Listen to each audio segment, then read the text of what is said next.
What do you think of when someone mentions the horror genre? There are many things that may come to mind: ghost movies, slashers, speculative existential sci-fi, possession films, zombie flicks. There's a huge variety of content that can be classified under the label horror, but many of them have something in common. They are big and fantastical. To many, horror is a form of escapist fantasy. Obviously, nobody can come back from the dead as many times as Jason, but that's what makes it fun. It makes your heart race in genuine fear, but after the fact, you assure yourself that obviously you wouldn't die a week after watching that tape. It's not real.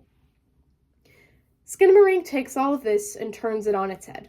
It isn't loud or full of spooky magic, and the protagonists aren't annoying teenagers you wouldn't mind watching die. It's the exact opposite. That's what makes the film so effective to the person watching. It's unexpected and unnerving. It's definitely a fact that Skinamarink isn't for everyone. While it kept me at the edge of my seat the whole 1 hour 40-minute runtime and genuinely terrified me at points, others may just find it boring. But, despite that, for those who can enjoy it, Skinamarink is a horror movie more effective than most because of the unsettling reality of the film. Children have a strange role in the horror genre, but in general, their role is all based on one idea: childhood innocence.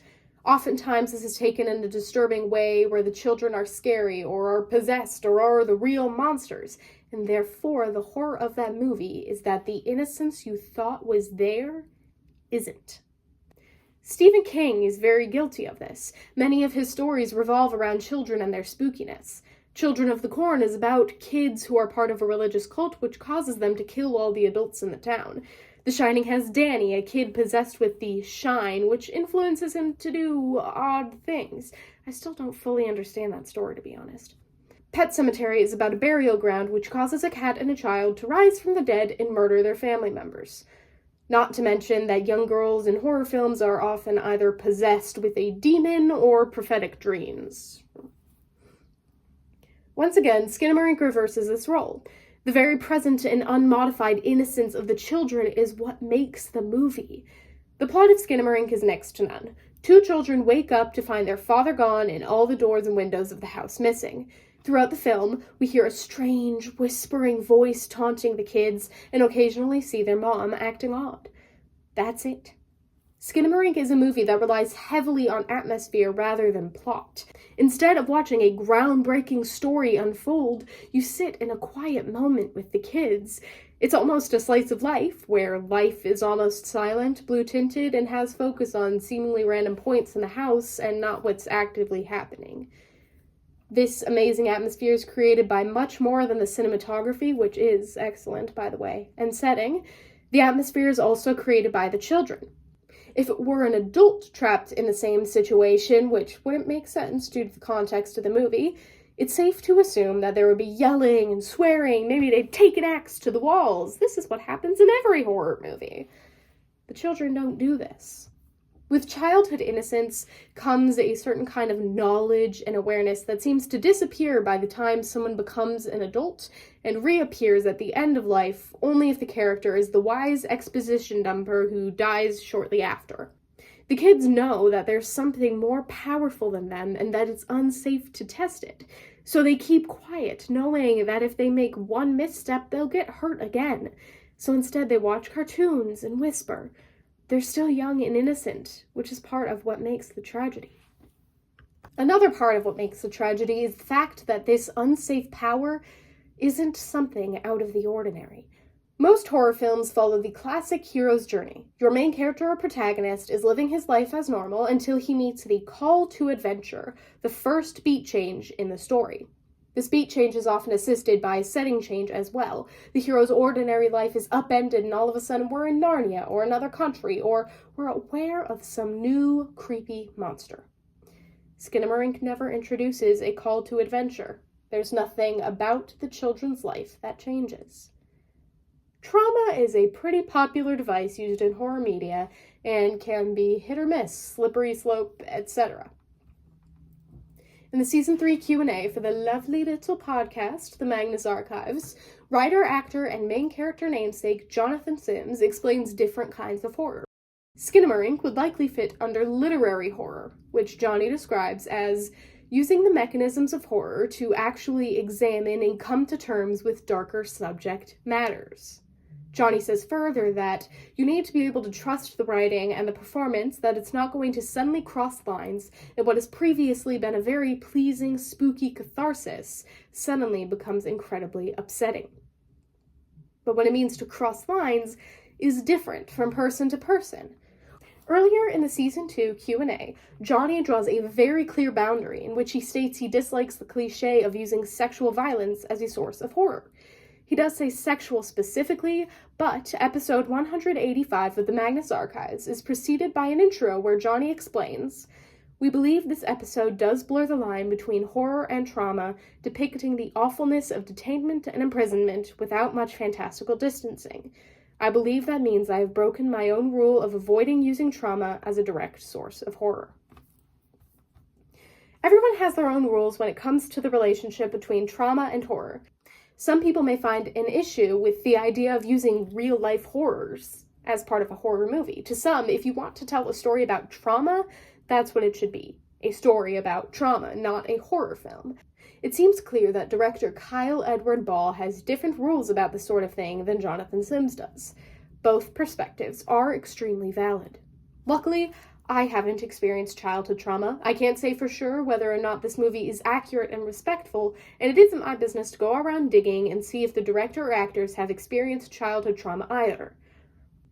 But with my not perfect and biased opinion, I believe Skinamarink does a good job of using both trauma and horror together to tell an important message. Oftentimes, trauma is present in a very metaphorical sense. Rather than being haunted by literal trauma, the protagonist is haunted by a spooky-looking monster that's apparently a manifestation of that trauma. Many trauma horror films also take about half the movie to show what the person being affected looks like on the outside. There's always shots without the spooky hallucination, or a scene where the husband is expressing concern for his wife who has gone in too deep. Skinamarink is not metaphorical, and it does not show an outsider perspective. It's a surrealist approach to seeing through the eyes of the protagonists. Instead of showing what's really happening, we're seeing exactly what the kids are experiencing and feeling. If you think back to memories you had as a child, maybe buying your favorite blanket or crying about getting a vaccine, they're fuzzy, tinted with time and bias. Skinamarink is too, tinted with the bias of the children. This is what makes it terrifying. It's a depiction of real-life experiences and how they truly feel. It's hard to find the right words for the effect this movie has, but in the comment section of Connor McGrath's video essay, I Want More Quiet Horror, Ellie Art 7432 summed it up extremely well. I watched Skinamarink with a friend who was severely abused in early childhood, and they were just bored by it, explaining that this was just what growing up felt like to them. I think that's why Skinamarink is so unsettling. There's no shift, no concept of an acceptable reality lost, because terror and uncertainty is the only normal some kids ever know until they're old enough to understand they're being cheated. You tiptoe around, play with your toys, get hurt by the adults meant to be taking care of you, then go calm down by watching cartoons. There are no doors, no windows. This is the only reality there is, and how all children are treated.